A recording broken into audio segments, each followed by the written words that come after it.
Joyeuse Saint-Valentin à toutes et tous. Et oui, aujourd'hui c'est le 14 février et je crois bien que c'est la première fois de ma vie que je prononce de pareils vœux, surtout face à un prompteur, comme quoi tout arrive. Et quoi de mieux pour la célébrer, cette fête un peu nunuche, il faut se l'avouer, que de parler cul.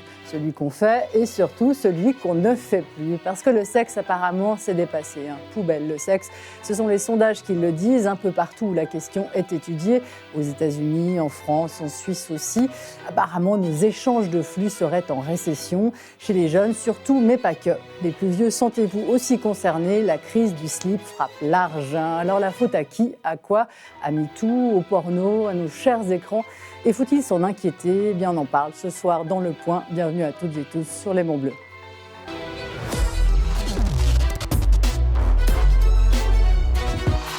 Et bienvenue à tous nos invités ce soir autour de cette table et en duplex de Paris, le maître SQ Alexandre Kominex.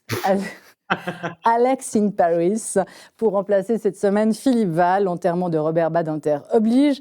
Alexandre Kominex, notre ancien chroniqueur, aujourd'hui star de l'humour en France et partout dans l'univers, dont le fonds de commerce tient dans son caleçon. Alors c'est très vulgairement dit, mais on en rit beaucoup. Bâtard sensible, c'est le titre de ton spectacle, Alex, en tournée presque déjà complète en Suisse. Je dis quelques dates, le 11 avril à Zurich, le 20 à Neuchâtel, le 26 avril toujours à Lausanne, puis, mais c'est complet, les Lausannois, ce sera le 23 mai pour vous. Pour les Fribourgeois, le 30 avril, à Genève, le 24 mai, déjà complet. Il vous faudra attendre les Genevois le 21 novembre, mais vous pouvez déjà booker. On revient à nos affaires. Audrey Petou, vous êtes là ce soir comme Alexandre Kominex parce que vous êtes jeune, pas tout à fait de la dernière génération X, mais de celle d'avant.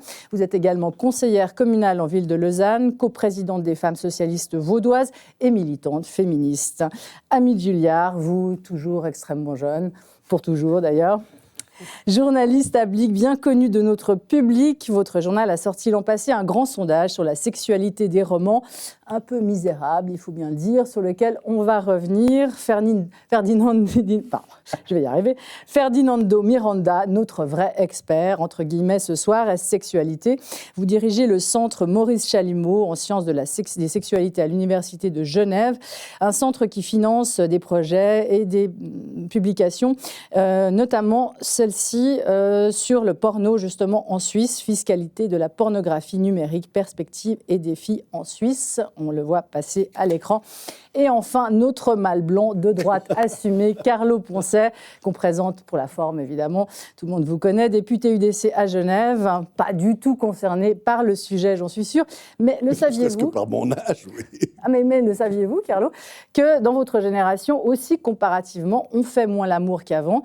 Justement, les inactifs sexuellement ont presque triplé, ont presque doublé dans la tranche 60-69 ans. Ils ont presque triplé aussi dans la tranche 50-59 ans, selon la grande enquête IFOP dont on parle beaucoup en ce moment, qui a été réalisée en France entre décembre 2023 et janvier 2024 auprès d'un échantillon de 2000 Français de plus de 18 ans. Ça, vous en aviez conscience, ça? Non, pas du tout. C'est pas une thèse d'ailleurs, discussion. mon fils m'a offert, pour je ne sais plus, mon 70 ou 75e anniversaire, mon fils m'a offert un livre intitulé « La sexualité du troisième âge » avec une belle couverture. Je l'ai ouvert et le livre ne contient que des pages blanches. Donc c'est vous dire le cas qu'il en faisait. Oui, mais c'était très drôle.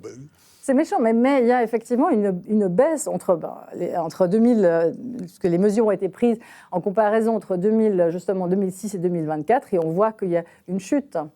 Je laisserai le professeur Miranda, qui porte le nom d'un célèbre arrêt de la Cour suprême américaine. D'ailleurs, je le laisserai s'exprimer là-dessus, parce que je suis personnellement incapable de vous donner une explication. Je voulais juste savoir si le nom, le centre s'appelle vraiment le centre Chalumeau. Parce qu'un centre Chalumeau pour s'occuper de la sexualité, ça ne manque pas d'un certain sel. Et si vous me permettez, je voudrais juste évoquer une chose à la place de vous dire ce que je ne suis pas capable de vous dire sur la sexualité du troisième âge, puisqu'on m'a offert les pages blanches. Je voudrais juste vous dire que la génération autour de cette table, vous aussi d'ailleurs, vous ne vous rendez pas compte d'où nous venons. Quand j'étais adolescent, les évêques espagnols interdisaient les bikinis sur les plages. La censure cinématographique était généralisée. Je m'honore d'ailleurs de l'avoir fait, d'être celui qui l'a fait supprimer à Genève. La pornographie n'existait pas. L'homosexualité entre hommes était un délit dans le code pénal militaire. La publicité pour les moyens de contraception était un délit en Suisse. Et je crois... Alors maintenant, après, il vient un moment où il faut que ça ralentisse, sans doute, et c'est ce qui nous occupe aujourd'hui. Mais je crois que ce qui a fait basculer le mécanisme, ou ce qui a amorcé le changement, ça a été l'arrivée de la contraception. Parce que nous nous sommes retrouvés, jeunes hommes que nous étions, avec des jeunes femmes qui ne couraient plus le risque de la grossesse non désirée, et qui, je vous l'assure, profitaient gaillardement et très rapidement de cette liberté nouvelle, avec naturellement l'approbation enthousiaste des jeunes hommes que nous étions. Et voilà pourquoi il y a eu tout ce mouvement dit de libération sexuelle, on a légalisé la pornographie, etc. Peut-être qu'on est allé trop loin, ça c'est une autre histoire. Alors je ne suis pas surpris, si vous voulez, avec cette longue incidente, je réponds dans la mesure de mes possibilités à votre question, je ne suis pas surpris qu'une génération comme la mienne, qui a tout fait sauter, mais on a fait péter tous les interdits. Je ne vais pas vous en faire la liste pour ne pas donner l'impression de me vanter. Mais enfin, on a tout fait. Je ne suis pas du tout surpris que vers une fin de parcours, on assiste au contraire à un mouvement de régression. Vous le voyez d'ailleurs très bien aux États-Unis en particulier. Oui, mais c'est quand même vraiment stupéfiant. Je vais justement faire un petit tour de table. Parce que ce même sondage, qui est d'ailleurs corroboré par les études américaines, qui montre justement une baisse des rapports sexuels dans la tranche 18-24 ans, qui est progressive depuis 2008. Chez les jeunes aussi ? C'est justement, chez les jeunes entre 18 et 24 ans, entre 2004 et aujourd'hui, il y a eu une baisse, il y a eu un triplement, il y a presque un tiers de ces jeunes qui aujourd'hui n'ont plus de rapport sexuel. Ça, alors je vous assure que ça, c'est stupéfiant. Non, Alexandre Kominek, vous dont c'est le fonds de commerce, vous en aviez conscience de ça? Les jeunes ne kennaient plus, comme on dit, ne kennent plus. Oui, bon après ça dépend. Hein. Moi j'ai commencé un peu tard parce que il y a un moment donné, on sort de l'adolescence, on n'est pas forcément le plus beau gosse du collège, donc c'est pour ça qu'on baisse pas. Mais ensuite, ouais, maintenant je le constate. Et puis parce que je pense qu'en fait il y a trop d'offres partout. Donc je pense que les jeunes maintenant, ils ont trop de possibilités de se faire du bien tout seul, et il y a une sorte de segmentation. Comme on a segmentarisé le travail, on segmentarise le cul. Donc je pense que voilà, il y a des gens qui se disent, est-ce que je dois sortir en resto, inviter une nana, machin, ou alors je peux regarder une vidéo. Bon ben voilà, c'est la question qu'on se pose tous. Trop d'offres, tu l'offres, Audrey Petou? Alors je ne sais pas si trop d'offres, tu l'offres. En tout cas, moi je crois qu'il ne faut pas s'inquiéter plus que tant de ces chiffres. Il faut plutôt essayer de se poser les bonnes questions sur pourquoi on en arrive là et qu'est-ce qui se passe. Et je pense qu'il y a plein de pistes explicatives, effectivement. Mais avant d'arriver aux pistes explicatives, vous en aviez conscience, vous, dans votre génération, que justement, vous faisiez beaucoup moins l'amour et que la génération suivante le faisait encore moins? C'est quelque chose dont on parle? Alors, bien sûr que la sexualité, c'est quelque chose dont on parle. C'est quelque chose qu'on thématise, et peut-être qu'on thématise de plus en plus. Moi, ce que j'avais conscience, c'est que surtout les femmes, aujourd'hui, s'affirment plus dans ce qu'elles ont envie ou ce qu'elles souhaitent dans la sexualité hétérosexuelle, en tout cas. Et du coup, peut-être, il y a un des chiffres, on pourra y revenir, mais un des chiffres qui, moi, me questionne le plus, m'intéresse le plus, c'est cette baisse chez les femmes de rapports forcés, où elles s'obligent à avoir des rapports sexuels. Ce chiffre a baissé entre 1980, où il y a la première étude, et 2000, la dernière étude, mais il reste que 52% des femmes, aujourd'hui encore, se forcent lors d'un rapport sexuel. Savez, moi, c'est des questions qui m'inquiètent. Si vous me permettez, l'affirmation du désir féminin et du comportement féminin, c'était déjà quelque chose de notre génération. Les femmes alors, je peux vous dire que les jeunes femmes de ma génération ne se gênaient pas pour avoir ouvertement le comportement qu'elles souhaitaient et pour demander d'un rapport amoureux ce qu'elles en attendaient. Ça, c'est pas neuf. Alors, et ça a été rendu possible, je crois, pardonnez-moi, ça a été rendu possible, je crois, vraiment par la contraception. Alors, je crois qu'il y a beaucoup d'études sur les rapports de domination dans les rapports sexuels qui vous contredisent, malheureusement. Parce que la domination, l'existence d'une domination, et là je vous rejoins, parce que j'ai aussi vécu la période où les acquittements dans les affaires de viol étaient très fréquents. Donc je vous rejoins tout à fait sur le côté domination. Mais la domination occasionnelle n'est pas du tout exclusive d'un comportement normal, qui est un comportement de jeune femme libérée. Et ça date des années 60. Alors, sous le contrôle du on finit ce tour de table, justement. Fernando, je arriverai. Merci pour la Miranda. que vous avez portée à mon nom de famille. Je ne suis pas professeur, donc je vous parle en qualité de directeur exécutif du Centre Maurice Chalimont Sciences et Sexualité. Le centre s'appelle vraiment Le nom Chalimont. s'appelle exactement ça, et pour le nom de la personne qui a décidé de léguer l'intégralité de sa fortune à l'Université de Genève, convaincu que la production de savoir et de connaissances sur les sexualités pourrait contribuer au bonheur de toute personne. En vous écoutant, il me semble qu'il y a plusieurs éléments qui se rejoignent, qui sont hyper intéressants, mais je n'aimerais pas qu'il y ait de la confusion non plus qui se met en place, dans la mesure que le fait qu'éventuellement ces études que vous avez introduites, ce qui relève en quelque part, c'est que la sexualité est un élément politique, public, il n'y a rien de privé de la sexualité, du moins autour de la discussion qu'on entend avoir là-dedans, et s'il y a réellement une baisse de désir chez les jeunes, eh bien, c'est là, il faut la mettre en perspective, excusez-moi. Comment il n'y a rien de privé dans la Je sexualité? vois Pourquoi il n'y a rien de privé dans la sexualité? votre rôle de maître qui revient à tout temps de poser des questions. Dans la mesure que, aujourd'hui, c'est duquel nous sommes en train de discuter aujourd'hui, c'est dans sa dimension publique de la sexualité. Je veux dire, en quoi la baisse des désirs chez les jeunes, en quoi l'éventuel...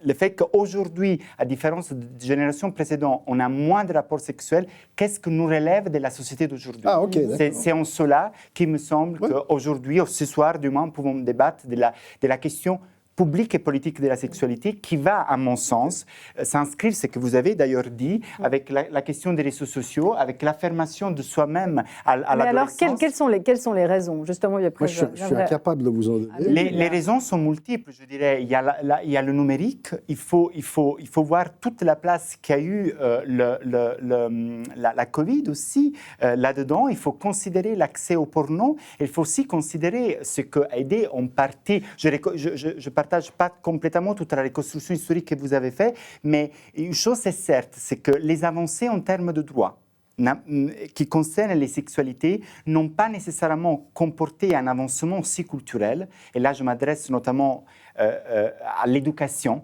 Je pense qu'aujourd'hui, il y a encore un manque important Attendez. des jeunes. Continuons la liste Oui. justement des raisons qui justement freinent les jeunes à avoir des rapports avec d'autres. Moi, je pense à la connaissance de son Moins corps. jeunes. On est dans une société dans laquelle on est toujours moins en contact avec nous-mêmes, avec nos corps, avec par ailleurs le numérique qui nous crée des nouvelles identités. Et en quoi est-ce que le numérique... Attendez, Carlo Ponce, on avance un tout petit peu. Allez-y, monsieur Miranda. Mais on est poussé en quelque part à avoir en même temps des multiples identités, à une dissociation, une rapidité aussi des émotions, d'accès aussi aux images. Il y a partout de la sexualité aujourd'hui. Tout cela comporte des freins qui sont majeurs parce que depuis toujours, aller vers l'autre, donc aller à la rencontre de l'autre, d'un point de vue affectif, d'un point de vue sexuel, ça comporte un dépassement de soi-même. Et donc, on est moins apte aujourd'hui à dépasser ces peurs d'aller à l'encontre des autres. Alors, pour illustrer justement, Carlo Ponce, je vais vous montrer une séquence qui va répondre à votre question, peut-être en partie, d'une jeune femme, Angelina, on l'appellera comme ça, 24 ans, qui a des problèmes effectivement avec son compagnon. C'était un documentaire qu'on a fait avec Nicolas Palais pour la RTS en 2019, déjà sur la baisse du désir chez les hommes. On l'écoute, Angelina. De son côté, je sais qu'il regardait souvent des vidéos sur Internet, qu'il préférait ce genre de consommation rapide de l'acte sexuel. Il me disait que quand on doit faire l'amour, il a toujours la pression qu'il doit être bon, qu'il doit me faire de bien, que je dois avoir un orgasme et que lui aussi de son côté. Et il me disait que c'était beaucoup trop de travail et c'était fatigant, il n'y arrivait pas. Alors qu'avec les vidéos porno, c'était pratique, c'était rapide, il n'y avait pas du jugement, il n'y avait pas cette question de performance. Il pouvait éjaculer rapidement comme lentement, donc c'était plus facile. Un documentaire pour 36.9, on salue Isabelle Moncada. Ami Julliard, justement, la flemme aujourd'hui, faire l'amour, c'est un gros effort. Ça, vous l'avez constaté aussi dans les sondages Blick que vous avez sortis. Bon, notre sondage qu'on a sorti l'année passée, déjà, on a constaté effectivement qu'il y avait qu'on faisait moins l'amour en Suisse romande.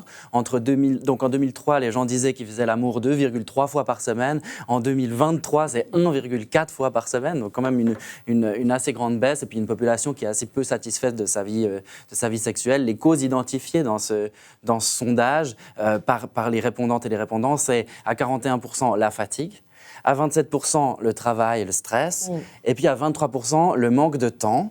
Je pense qu'à ça, mais les gens travaillent beaucoup, ont beaucoup d'activités différentes, le sport, le travail, les enfants, la vie sociale. Ok, mais Pornhub, ça marche très très bien. Hein. Donc Pornhub, ça marche aussi. L'effort, c'est de faire l'amour, et comme le disait justement cette jeune femme, son compagnon, précisément, se satisfait sur les écrans et pas dans la vie. Donc on a la flemme, pas de faire de sexe en général, mais de faire du sexe avec l'autre. Oui, peut-être que la flemme existe aussi, mais je pense qu'il y a aussi peut-être d'autres causes qu'on pourrait identifier. Les jeunes sont aussi beaucoup plus longtemps chez leurs parents, donc c'est peut-être plus difficile de développer des relations sexuelles. Il y a l'anxiété climatique, la guerre, le climat général qui, franchement, n'est pas hyper bandant. Et puis aussi, je pense que j'aimerais dire encore deux choses. D'une part, il y a peut-être les applis de rencontres qui ont rendu, en fait, finalement, un peu paradoxalement, l'accès à l'amour plus difficile, parce qu'on est sur des applis de rencontres où on rencontre évidemment pas les gens d'abord en vrai, mais d'abord en photo, où il y a des critères très arbitraires, où on fait des projections sur la personne qu'on va rencontrer, puis quand on la rencontre en vrai, c'est la déception, et puis on passe peut-être à côté de personnes qu'on aurait bien aimées dans la vraie vie, mais que en photo nous plaisent pas. Puis la dernière chose, je pense que c'est une chose assez fondamentale, c'est qu'il y a MeToo qui est quand même passé par là. Il y a eu le mouvement féministe qui a dénoncé les cas de harcèlement, les cas de viol, qui ont fait que les femmes aujourd'hui, à mon avis, osent plus dire non, couchent moins pour faire plaisir à leur partenaire. Et puis, il y a la fin de cette injonction au sexe qui était très présente, je pense, dans les années 90, dans les années 2000, sur les plateaux de télévision, chez Ardisson, dans la publicité, il fallait baiser, en gros. Et aujourd'hui, cette injonction-là, elle est moindre, aussi moindre sur les hommes eux-mêmes, donc les hommes hétérosexuels, qui ont moins cette pression à la performance et puis qui sont moins forcés par la société d'être finalement des bêtes de sexe et puis des machines à coucher. Alexandre, c'est mieux le porno. D'ailleurs, ça ressemble à quoi? C'est quoi la consommation? Parce que il faut peut-être le dire pour une partie de nos spectateurs qui croient encore que Marc Dorcel fait des films aujourd'hui. Non, mais il y a un truc qui est intéressant, c'est que par exemple, on peut voir, moi je le vois avec des générations en dessous de moi, quoi, les petits frères de potes, etc. C'est des gens, par exemple, qui aujourd'hui sont complètement dans cette tranche de gens apparemment qui n'ont plus de rapport, alors que c'est des gens qui ont été confrontés à des images de sexe beaucoup plus rapidement que nous. Et je pense que déjà, en fait, le fait d'avoir accès à tout ça très vite, ça enlève le désir. Et pour moi, le désir, c'est le moteur principal. Le désir et l'amour, ce sont les moteurs principaux pour qu'on puisse continuer de s'aimer et continuer d'avoir des rapports entre humains. Si on enlève le désir, on n'en a plus envie. Si je veux dire grossièrement parlant, je rêve d'un éclair au chocolat, mais que l'éclair au chocolat, j'en ai un en claquant des doigts. L'éclair au chocolat, en fait, ça m'intéresse pas de sortir et de le rencontrer en boulangerie. Vous voyez ce que je veux dire? Donc, il y a vraiment un truc comme ça pour moi qui est très important, cette notion de désir. Et aussi le fait qu'on parlait un peu de Tinder et des applications de rencontre. Il y a un truc où aussi on se donne plus, on baisse les bras. Parce que moi, je sais dans mon entourage plein de gens aussi qui font des trucs avec. Alors moi, j'ai jamais été site de rencontre. Je préférais rencontrer sur site. Mais il y a un truc avec les sites de rencontres où, par exemple, justement, tu en parlais avant, on peut être déçu. Et puis surtout, en fait, j'ai l'impression que la première fois qu'on fait l'amour avec quelqu'un, c'est pas forcément la meilleure des fois. Et le problème, c'est que comme on est dans un mode de consommation absurde, en fait, on va consommer une fois, on va se dire c'est nul, on va voir un autre, c'est nul, c'est nul, c'est nul. Donc, en fait, on est dans une sorte de fast-food de ubérisation du HUC qui devient, en fait, zinzin. Donc, on se dit, bon, pourquoi autant faire des efforts si de toute manière, j'ai plus envie de personne et puis autant rester chez moi. Je rejoins alors en bonne partie ce que dit Alex et ce que disait Fernando tout à l'heure, parce que moi j'ai vécu justement non pas l'excès d'images et le déferlement de pornographie, mais le contraire. Il n'y avait pas d'images pornographiques. On cherchait soigneusement dans la bibliothèque de papa les 11 000 verges d'Apollinaire ou l'histoire d'eau et des choses de ce genre-là, qui étaient les livres dont on disait qu'ils se lisaient d'une main. Et j'ai connu l'école séparée. Nous faisions des manifestations pour l'école mixte. Et je peux vous assurer qu'au Collège Calvin, les jeunes filles qui venaient faire du grec, parce que naturellement ça fera plaisir à C'est pour Audrey. les autres. Les non-genevois, c'est le grand collège à Genève. Voilà, ça fera plaisir à Audrey. À l'époque, figurez-vous qu'on considérait, il y avait l'école supérieure de jeunes filles, mais on n'allait pas enseigner le grec à des jeunes femmes. Ça servait à quoi? Parce que naturellement, elles étaient appelées à être mamans, etc. Tandis que le grec, c'était pour les mecs, c'était pour les futurs médecins, c'était pour les gens sérieux. Alors, il y avait quelques filles. Oui, mais la société était comme ça. Qu'est-ce que vous voulez que je vous dise? Il y avait quelques filles des années qui faisaient 60. il y avait quelques filles qui faisaient du grec et qui donc venaient pour le cours de grec au Collège Calvin. Et je peux vous assurer que quand elles traversaient la cour au moment de la récréation, même les moins attrayantes d'entre elles déclenchaient 150 érections parce qu'on ne voyait pas de jeunes filles. On n'en voyait pas de femmes. Donc, c'est vrai que je pense que c'est assez problématique comme discours, en fait, et que ça va dans le sens de dire, en fait, à ce moment-là, et il y a eu toute une, ce qu'on appelle la libération sexuelle avec la contraception. Libéralisation plutôt que libération. Avec tout ça, si je peux terminer, mais ce que j'entends, c'est quand même problématique, c'est-à-dire qu'on voyait les filles comme des objets qui déclenchaient, je finis ma phrase s'il vous plaît, qui déclenchaient des désirs incontrôlé, et ça va toujours dans cette image que l'homme ne peut pas contrôler ses pulsions, etc. Et voilà, alors que pour moi, ce n'est pas le cas. Et moi, je rejoins beaucoup plus le discours qu'a tenu Monsieur Julliard sur, en fait, quelles sont les explications de cette baisse de sexualité chez les jeunes. Et je pense qu'on doit se poser des questions sur nos conditions de vie, sur nos conditions actuelles de travail, de fatigue. Si les gens sont fatigués, ils sont fatigués. Pourquoi ? Et d'ailleurs, il y a plein d'études. Dans la jeune génération, entre 18 et 24 ans, pourquoi est-ce qu'on est fatigué et qu'on n'arrive pas à faire l'amour ? Il y a plein de... parce qu'il y a une pression à l'éducation, il y a des jeunes qui travaillent à côté de leurs études, il y a énormément de facteurs explicatifs. Et surtout, on a aussi plein d'études qui montrent que les jeunes de cette même tranche d'âge souhaitent justement moins travailler, moins mettre ça au centre de leur vie, avoir plus de temps pour développer des liens. Et moi, j'ai envie de dire, et c'est là que peut-être je vais en contradiction avec... Alex, c'est que je veux dire, en fait, d'autres liens que les liens sexuels sont importants. Aujourd'hui, les jeunes disent, on a envie, on déhiérarchise, on met plus de hiérarchie dans les liens, et les liens d'amitié, les liens de sororité, ces liens-là sont des liens importants aujourd'hui. Et tant mieux, j'ai envie de dire. Alors, vous ne vous rendez pas compte d'une... Mais ça, je rejoins complètement ce discours. Ah, tant mieux alors. Ce discours. Je ne sais pas si on m'entend. Non, parce que moi, je partais d'un principe de désir, et en fait, que le désir aujourd'hui est trop accessible, etc. Mais c'est vrai qu'aujourd'hui, il faut quand même il faut se réaliser, on le sait tous, que, en fait, on est dans un truc où même quand on ne travaille pas, on travaille. C'est-à-dire qu'on est tellement joignable, des trucs, des heures sub, des machins, des problèmes, l'hyperconnexion avec tout, ça fatigue les gens. Moi, je vois, de temps en temps, je me suis amusé à faire ce qu'on appelle chez les bobos les digital detox. Mais putain, je vais tellement mieux. En vrai, je vais tellement mieux parce que je suis moins connecté à mon travail, moins connecté à mes mails, moins connecté à mon stress. Detox, Alex. Et ça, c'est... Pardon ? C'est quoi une digital detox ? C'est, par exemple, on se coupe des réseaux, on n'ouvre pas ses mails, etc. Et en fait, le fait de ne plus penser au boulot, on a plus de temps à penser à l'autre. Donc, évidemment qu'on aura plus d'envie que si on est sous pression à 24. Moi, si vous voulez, je m'excuse. Attendez, Carlo, on va juste écouter là, parce que l'accès aussi aux images peut inhiber mais peut inhiber pour d'autres raisons. On écoute Thibaut, qui était étudiant en 2019, de 26 ans, et justement, sa première copine qui était sa première relation, en fait, ils n'ont jamais réussi à avoir une relation sereine. On l'écoute expliquer pourquoi. C'est un jeune qui avait grandi avec le porno assez hardcore. En fait, la baisse de désir, elle est intervenue assez rapidement, j'ai presque envie de dire, avant que ma vie sexuelle n'ait vraiment commencé, parce que c'était avec ma première copine, la première personne avec qui j'ai eu des rapports. Je me rappelle avoir eu l'impression de devoir vraiment donner le meilleur aspect de moi-même, et notamment physique.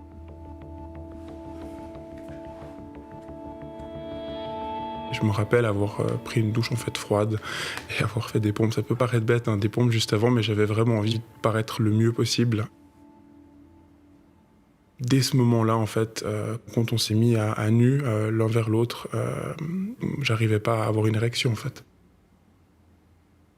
Et je pense que quand on a grandi avec le porno, voilà, découvert du porno à un jeune âge, une excitation qui naît, mais en même temps une certaine culpabilité qui naît en parallèle, du coup un imaginaire sexuel qui se construit derrière un écran. Dès qu'on n'a plus juste l'écran et la stimulation visuelle et juste besoin de s'exciter, mais qu'on a tout le côté relationnel, qu'on a les autres sens qui se mélangent aussi. Si on a des problèmes peut-être d'anxiété ou on a un peu moins confiance en soi, ça peut être très paralysant, on peut être un peu démuni. Et moi, je pense que c'est ce qui m'est arrivé.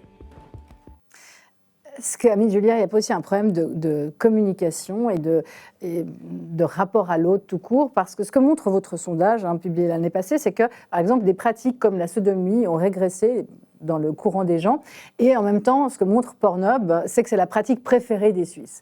Donc, il y a en même temps les pratiques qu'on va chercher sur les écrans, ce qui nous fait fantasmer, et puis ce qui précisément, ce qu'on fait dans la vie qui paraît de plus en plus sage. Et il y avait aussi noté justement dans votre sondage que la communication dans les couples fonctionnait de moins en moins. Moi, sur le porno, déjà par rapport à l'extrait qu'on a vu et qu'on a entendu tout à l'heure, je crois que là, on est aussi, il faut pas non plus diaboliser le porno. Je pense que c'est pas dans tous les cas que le porno fait débander et empêche la relation sexuelle avec autrui. Je pense que là, le jeune homme en question, malheureusement, est en proie à une addiction au porno. Et c'est une vraie maladie. C'est une addiction qui fait qu'en fait, on n'arrive pas à avoir du sexe sans être stimulé par une vidéo. Donc, je pense qu'il faut aussi bien séparer les choses. Ensuite, pour la différence entre les pratiques et puis ce qu'on recherche sur les sites de vidéos porno, il y a une différence qui est assez fondamentale et qui n'est pas si étonnante au fond, c'est qu'un fantasme, on ne veut pas forcément le réaliser. Dans nos esprits fantasmagoriques, on pense à plein de choses que dans la réalité, on ne voudrait pas satisfaire pour des raisons parfois évidentes, parce que ça peut être dangereux, parce que ça peut... Enfin, et puis, la dernière chose peut-être, et puis qui répond peut-être le mieux à votre question, pardon pour les détours, c'est de dire, bon, est-ce qu'on est de plus en plus sage ?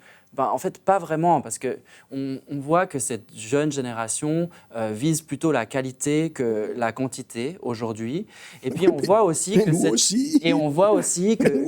cette jeune génération est beaucoup plus exploratrice. On voit que, par exemple, en 2023, il y a 19% de la population romande qui dit « Ah, on a déjà eu une expérience homosexuelle », alors que c'était 7% 20 ans auparavant. Et puis, peut-être aussi un autre exemple qui va aussi dans ce même sens, c'est que les jeunes explorent de plus en plus la sexualité BDSM, donc la sexualité sadomasochiste, qui là demande beaucoup d'écoute de soi-même et d'écoute de l'autre aussi. Donc, est-ce qu'on est vraiment plus sage? Je ne sais pas. C'est en tout cas pas ce que montrait notre sondage l'année passée. Je voudrais quand même dire un mot sur le porno, si vous permettez, parce que je suis de la génération qui a connu la libéralisation du porno. Deep Throat, le fameux... Dans les cinémas. Le film culte. Brigitte Lahaie en France, enfin ce genre de choses, qui était une libéralisation d'un sexe joyeux, plus ou moins imaginaire, mais joyeux et en tout cas consensuel. Aujourd'hui, l'industrie du porno, c'est une des pires formes de violence faites aux femmes. Il y a un univers de macros qui exploitent des jeunes femmes en les sous-payant et en leur faisant faire des abominations devant une caméra. Et ça, c'est quelque chose qui, à mon avis, ne devrait pas être laissé sans réaction, parce que nous avons un code pénal qui prévoit la répression de la pornographie dite dure, et on ne l'applique pas en réalité, parce que ce qui circule sur les réseaux sociaux et ce qui est accessible à n'importe quel adolescent de nos jours, c'est une forme de pornographie immonde et qui représente une des pires formes de violence qui peuvent être faites aux femmes. Et ça, il faut quand même le dire, parce que c'est bien joli de dire, oui, le porno. Mais le porno, c'est aussi ça. Hein. Mais c'est vrai, ça. Mais le porno, c'est aussi du porno féministe qui commence à se développer avec des réalisatrices qui étaient actrices, qui deviennent réalisatrices. Ça veut dire qu'il y a des macros féminins. Sur YouPorn, il y en a combien? Sur YouPorn, il y en a combien? Quelle est la proportion de ce type de porno? Ça commence à arriver. Erika Lust, par exemple, a maintenant sur YouPorn, je crois, ou sa page, etc. Donc ça arrive dans les choses un peu mainstream, mais bien sûr que c'est encore, pour que le porno soit féministe, éthique, plus respectueux, il doit être payant. Donc aujourd'hui, on a des réalisatrices, on a des femmes qui s'intéressent à ça. Erika Lust, Olympe de G en France, qui développent des pornos avec des imaginaires différents, des scripts, on parle de scripts sexuels aussi, différents, qui permettent de créer d'autres formes de sexualité et qui enlèvent, comme disait avant Monsieur Julliard, les injonctions à la performance, les injonctions à toujours être au mieux de sa forme, etc. Parce que la différence entre le porno et la réalité, c'est ça. C'est qu'en fait, dans la réalité, on n'est pas toujours au top de sa forme, ou alors on n'arrive pas toujours à faire ce qu'on a envie de faire. Et puis c'est OK, en fait. Et puis je pense qu'il faut redécouvrir une sexualité épanouie, joyeuse. Et puis je pense que surtout, Monsieur Miranda en parlera beaucoup mieux que nous de ces questions-là, de ces questions de sexualité un peu plus positive et inclusive. Je ne suis pas du tout d'accord avec vous, Audrey. Je ne suis pas du tout d'accord avec vous. C'est pas vrai. C'est tout simplement pas vrai. Il n'y a pas de porno joyeux et de porno respectueux. Dans un film pornographique, il y a deux personnes en présence. Il y a un macro qui est derrière la caméra et il y a un ou une, mais plutôt une participante à qui on impose, bien sûr, à qui on fait miroiter des gains, des talents, des succès, alors qu'en fait, on est en train de l'exploiter. Et je suis consterné avec ce que vous prétendez représenter. Je suis consterné que vous puissiez défendre ce genre de choses. Donc, que vous défendiez une sexualité ennuyeuse, ça vous regarde, mais que vous défendiez le porno, j'ai honte pour vous. J'ai honte pour vous. Je ne sais moi, pas j'ai honte si... de votre discours, mais c'est pas grave. Je ne sais pas si aujourd'hui, au jour de Saint-Valentin, c'est ce type de propos qu'on doit tenir. Ce n'est pas ça, je pense, le but. Une chose, certes, c'est qu'objectivement, il y a un nombre hyper important de personnes qui ont accès à des plateformes avec du contenu porno. Qu'on ne le voie pas, ça, c'est la réalité. Ensuite, lorsque vous évoquez des problèmes juridiques derrière l'industrie du porno, c'est évident. Et à toutes et chacune qui a un rôle de politicien, allez-y, prenez la thématique en tant que telle. Elle a besoin d'une réglementation. Vous êtes sûrement informé, et c'est cette étude qu'on a publiée qui le montre bien, que par exemple, si on prend le cas de la Suisse, mais c'est partout dans le monde, on a face à des plateformes qui donnent accès à du contenu pornographique, qui ont leur siège ailleurs dans le monde, et il y a un autre endroit où il y a la production du film porno. Donc, autrement dit, il faut légiférer où il y a la scène porno qu'elle est enregistrée. Et il faut le faire avec des contrats de travail respectueux. Laissez-moi juste terminer. Oui. Où la scène, elle se fait.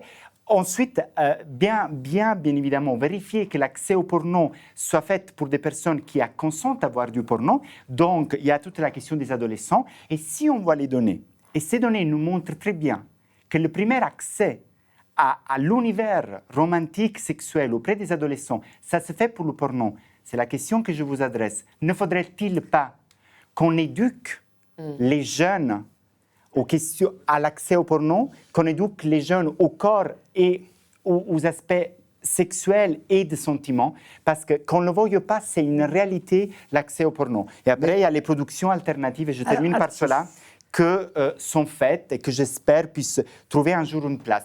Mais condamner le porno juste uniquement pour le condamner, je ne suis pas sûr que attendez, on va avancer un tout petit peu. Alors allez-y, Carlo Ponce, répondez. Alors, je ne suis pas capable de répondre à votre question sur l'éducation. Il me semble qu'elle se pose, je ne suis pas capable d'y répondre. En revanche, sur ce que vous évoquez à juste titre, c'est-à-dire cette dichotomie entre le lieu de production, le lieu de diffusion, etc., il y a un moyen tout simple. Il y a un moyen tout simple, n'en déplaise à Madame Petou, c'est de constater que l'industrie du porno est une forme de traite des êtres humains. C'est tout simple. Et ça, ce sont des dispositions pénales internationales. La poursuite peut avoir lieu partout. Il suffit de vouloir le faire. Il y a Alexandre Kominek qui veut réagir. Je me fais particulièrement attaquer. Attendez, je vous laisse tout de suite la parole, mais je laisse réagir Alexandre Kominek. Non, mais je défends Attendez, une forme de laissez parler Alexandre Kominek. Ça n'existe pas. Il y a quand même. Non, mais je suis pas d'accord de dire que c'est forcément de la traite. Évidemment qu'il y a des exagérations, évidemment qu'il y a des abus, de la maltraitance. Mais pour avoir rencontré des gens et des hommes comme beaucoup plus de femmes qui sont dans le milieu du porno et qui aujourd'hui deviennent productrices ou réalisatrices, il y a des gens qui veulent en faire parce qu'ils veulent en faire. Et à un moment donné, il faut savoir qu'il y a des gens, si c'est leur truc, c'est leur truc. Là où c'est très intéressant ce que M. Miranda dit, et évidemment qu'il faut mettre un œil sur l'éducation, parce que le problème, quand on regarde le porno, c'est qu'il faut regarder de temps en temps, il faut s'intéresser aux tendances qu'il y a sur le porno. C'est-à-dire qu'il y a des tendances dans le porno qui, en fait, si vous mettez ça devant les yeux d'un gamin de 12 ans, je veux dire qu'à un moment donné, il y avait, genre c'était le viol, il y avait des rape trucs, c'était en top hit des sites porno. Il y avait ensuite, je couche avec ma belle-sœur, je couche avec ma demi-sœur.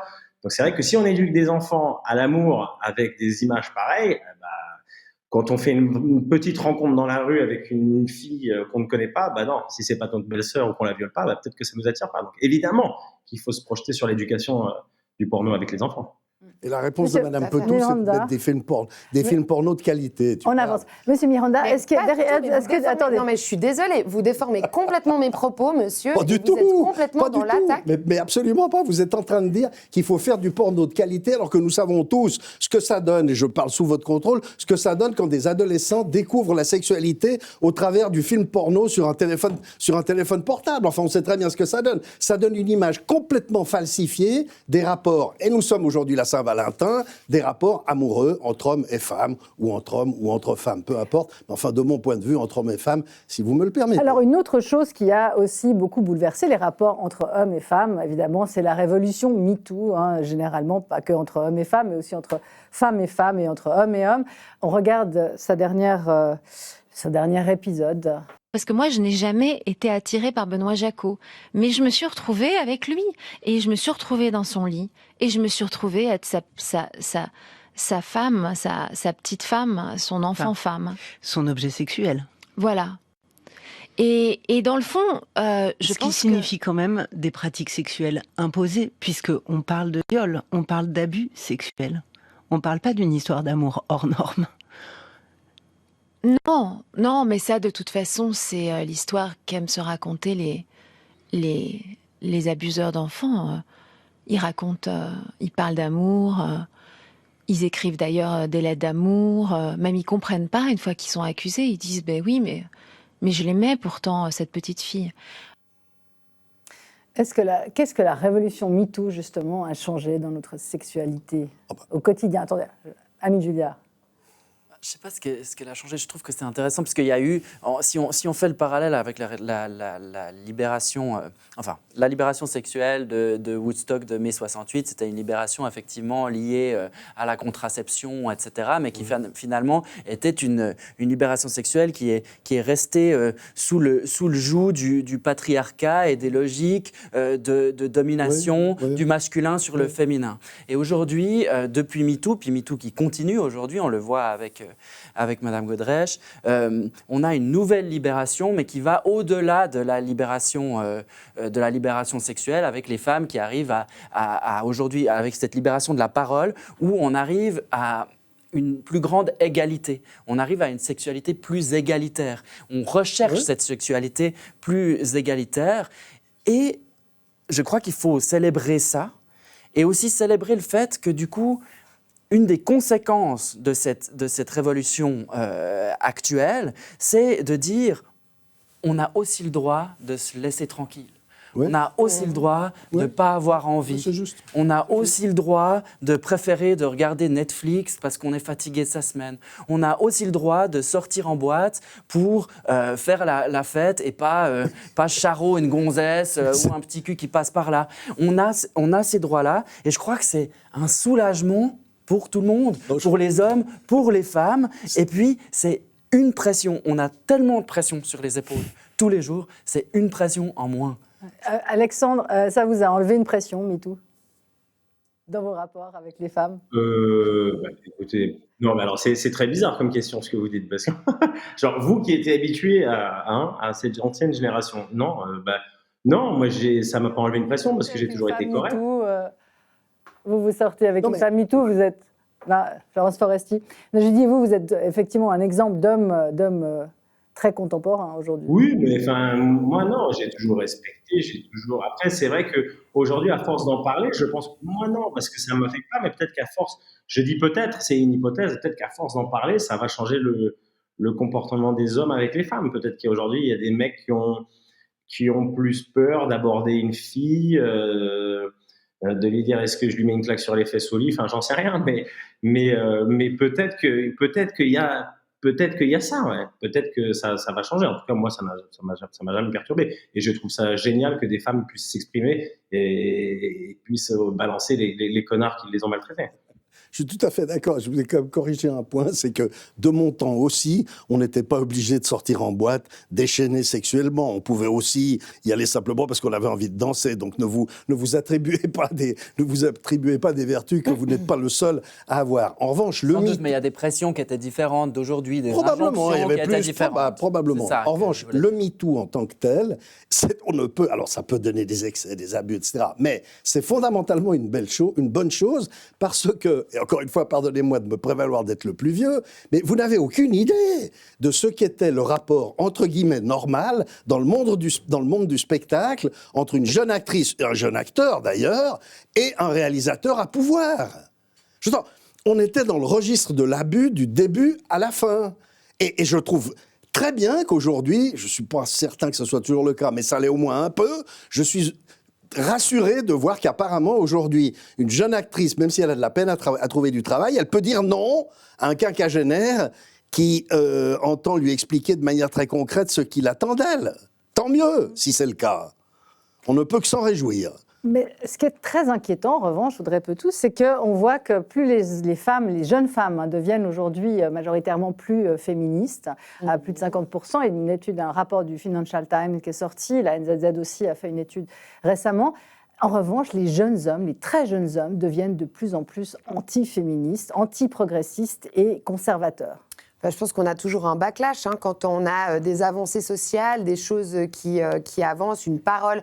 Je n'aime pas trop parler de libération de la parole, je pense plutôt qu'on écoute mieux aujourd'hui. Judith Godrèche, quand elle a rompu avec le réalisateur Jacot, a sorti un livre où elle parle de ça déjà directement en 1994. Elle en parle déjà sur les plateaux télé, sauf qu'on ne l'écoute pas.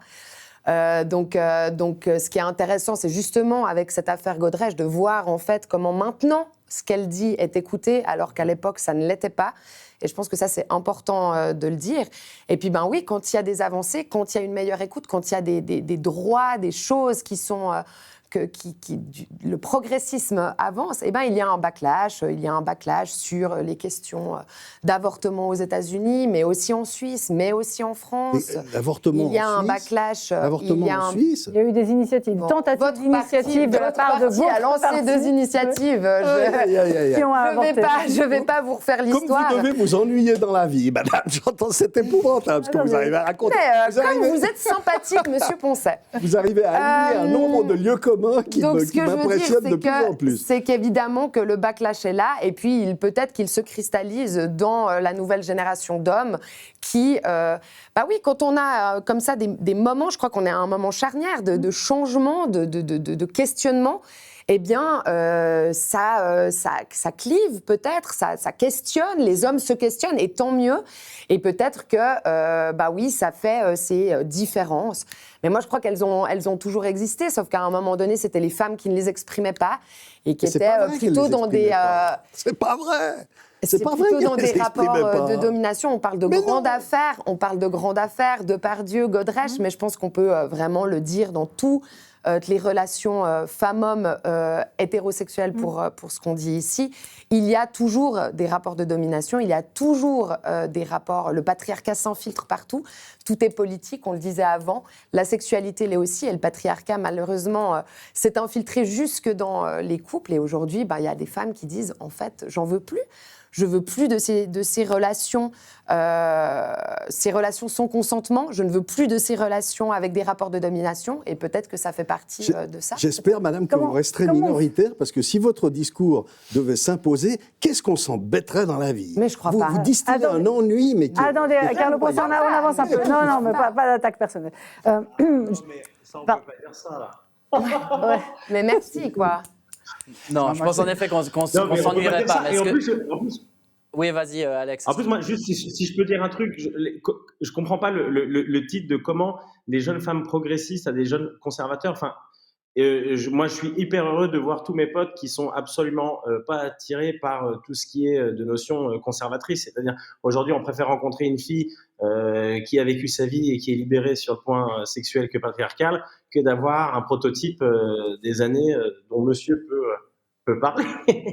Oui, mais Alex, justement dans la NZZ Amzonta, qui a donné les résultats l'année passée, 52% des femmes se considèrent aujourd'hui de gauche, libérales progressistes, et 43% des hommes plus à droite qu'avant. Et c'est une autre étude aussi du Financial Times qui montre que chez les très jeunes, c'est ça qui est très frappant, chez les très jeunes dans la classe 18-24 ans, majoritairement les jeunes femmes justement se disent beaucoup plus libérales de gauche, progressistes, et les jeunes hommes de plus en plus conservateurs de droite, antiféministes. C'est ça qui interroge. Et on se demande comment on peut faire encore couple dans ces conditions-là. Je crois que c'est l'avortement qui fait ça. C'est l'avortement qui fait la différence. Julia. Si vous regardez ce qui se passe aux États-Unis, c'est l'avortement qui fait la différence. Parce que vous avez toute une classe dite moyenne de femmes qui votent à gauche parce qu'elles craignent qu'on leur supprime le droit à l'avortement. C'est ça, à mon avis, c'est ça le... Mais laissez répondre à Julia. Mais sur le fond, enfin, moi, je pense qu'on peut presque se réjouir de ce fait que les femmes sont de plus en plus progressistes et qu'il y a ce backlash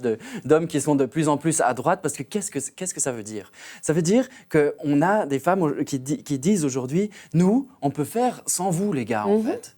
Il y a même du lesbianisme militant. On a des femmes qui écrivent des livres pour le dire, parfois de manière violentes, mais qui sont absolument géniales. On peut penser à Virginie Despentes, par exemple. Et puis, de l'autre côté, on a en réaction ces hommes qui se braquent parce qu'ils ont peur que les femmes viennent leur piquer leur place sur le monde du travail, parce qu'ils ont peur d'être émasculés. Puis finalement, ce que ça dit, c'est que si les hommes hétérosexuels veulent un jour pouvoir faire famille, pouvoir continuer d'avoir des relations sexuelles, pouvoir vivre en amour, eh ben, il va falloir qu'ils sortent de leur conservatisme et qui se déconstruisent, qui marchent vers les femmes qui, elles, vont pas bouger de leur discours progressiste. Et ça, tant mieux, c'est à célébrer. C'est peut-être qu'enfin, on marche dans une direction sociétale plus progressiste.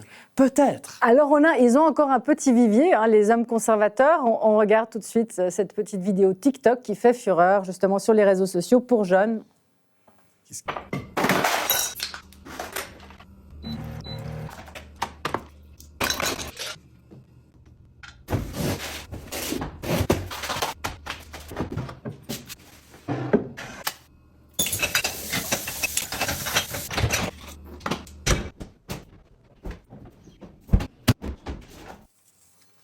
C'est donc le mannequin Kendall Kay, c'est le boom des stay-at-home girlfriends, donc des jeunes femmes qui vendent leur modèle de femmes au foyer entretenues, qui s'éclatent en nettoyant des tables basses et en faisant des bons petits plats pour leurs copains.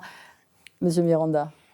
Mais moi, je trouve hyper intéressant ce qui s'entend déjà de se passer autour de ce tableau. Certains des propos et la manière dont je ne trouve pas qu'a été tout à fait convenable, en tout cas au type de discussion que j'imaginais. Mais ce qui s'entend de se passer me semble, ce qui s'entend de se passer ici, me semble être ce que se passe dans la société de manière générale. On amène ces questions sur une aréna politique, une aréna d'opinion, d'idées, en passant à côté de la vraie problématique. La vraie problématique, c'est qu'aujourd'hui, il y a une introduction à la sexualité pour toutes les jeunes qu'elle est faite à partir du porno. On n'arrête pas de dire que c'est un problème, pour autant, on veut couper l'éducation sexuelle et affective à l'école. Il y a moins de contact vers l'autre. Lorsque on parle de sexualité, on contrapose tout de suite deux modèles. La liberté absolue, que clairement ce n'est pas liberté lorsqu'elle n'est pas réfléchie, lorsqu'elle n'est pas consentie, et des modèles conservateurs que, malheureusement, je ne pense pas qu'on donnait tous leurs beaux fruits pour voir le monde dans lequel nous sommes.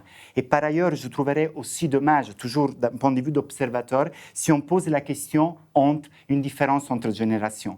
Il y a peut-être des ponts entre générations à créer, il y a clairement des problématiques à faire face, et je ne suis pas convaincu que cela, ça passe en disant le porno, c'est tout du négatif. Le modèle classique de la famille, c'est l'idéal. Vous voyez, personne ne dit ça, j'entends. Mais une fois qu'on a personne ne dit ça. Je termine en disant, voilà, une fois qu'on a constaté cela, qu'est-ce qu'on en fait? Est-ce qu'on donne finalement place à l'éducation? Est-ce qu'on repense les modèles éducatifs? Est-ce que c'est des questions ouvertes que je pose là? Est-ce qu'on repense des modèles éducatifs? Est-ce qu'on décide que le porno, c'est en réalité, il faut éduquer les jeunes au porno? Est-ce que la problématique, c'est que les modèles qui existent aujourd'hui d'enseignement ne suffisent pas tout seuls? Est-ce qu'il faut recourir aux arts? Est-ce qu'il faut donner la place à ces jeunes? Et lorsqu'on les écoute, on leur donne de la légitimité? On leur laisse parler? On leur laisse parler? Et à la suite, on réagit? C'est des questions que je pose là. Audrey Peutou, ce sera pour conclure. Attendez, Monsieur Poncet. Monsieur Poncet, il faudra conclure justement. Est-ce qu'on voit quand même bien effectivement que le sexe reste une chose politique? Mais bien sûr que le sexe est politique. Toujours été. Et qu'on n'est pas là dans la déconstruction plus que jamais. Mais bien sûr. Et moi, je rejoins les propos de Monsieur Julliard en disant, mais c'est positif en fait. Mais les mouvements féministes sont émancipatoires pour toute la société. Et les mouvements féministes qui thématisent actuellement la sexualité, on n'en a pas parlé, mais un des pornos les plus regardés, c'est deux femmes entre elles, mais peut-être parce que c'est plus satisfaisant. Les femmes préfèrent regarder deux femmes entre elles parce que pour elles, c'est plus satisfaisant, parce qu'encore aujourd'hui, en fait, on est dans des scripts sexuels. Est-ce que je peux... On doit finir, on doit conclure, Carlo. On doit conclure. C'est vraiment compliqué. Et en fait, Audrey Peutou, on doit conclure maintenant. Je ne doute pas que ce soit... Carlo Poncet, on conclut maintenant. Je vous ai entendu dire qu'il ne fallait pas que je sois là. Je suis la seule femme autour de ce plateau. Pas du tout. Oui, vous l'avez dit à messe basse, il ne fallait pas venir. J'ai envie de vous dire, je suis la seule femme autour de ce plateau. Et je trouve que c'est honteux la façon dont vous ne voulez pas que je parle. Je le disais à Fernando. Moi, je m'arrête là, en fait. Alors, on s'arrête là, Alex. Attendez, excusez-moi, j'ai été interpellé. Je vous le dirai à vous, en revanche, je le disais à Fernando, qu'il enfonçait des portes ouvertes. Mais ce que je vous dirais à vous, c'est que si vous voulez venir faire des débats à Genève, il faut vous habituer à avoir des contradicteurs et à sortir du canton de Vaud. Non, vous êtes spécialement virulent, Carlo Poncet. Voilà. Bon, Alexandre Kominec, ça sera le mot de la fin pour cette Saint-Valentin. Quand même un truc d'espoir, un message d'espoir. Le sexe est beau. Bon, alors, vous avez vraiment espoir en moi, parce que Non, mais c'est vrai que moi, je rejoins entièrement ce que M. Miranda dit là. C'est que c'est intéressant parce qu'on est vraiment dans un moment de vie, de charnière, de trucs où tout le monde se bat pour défendre ce truc sans forcément écouter l'autre. Et on est peut-être un peu bornés, chacun de son côté, certains peut-être plus que d'autres. Mais pour cette Saint-Valentin, je vous souhaite à tous de continuer à désirer l'autre et de faire l'amour plus souvent, si vous pouvez. Et puis évidemment, couper le téléphone, c'est toujours plus agréable de ne pas se faire appeler pendant l'acte. Voilà, c'est tout. Qu'est-ce que vous voulez que je vous dise ?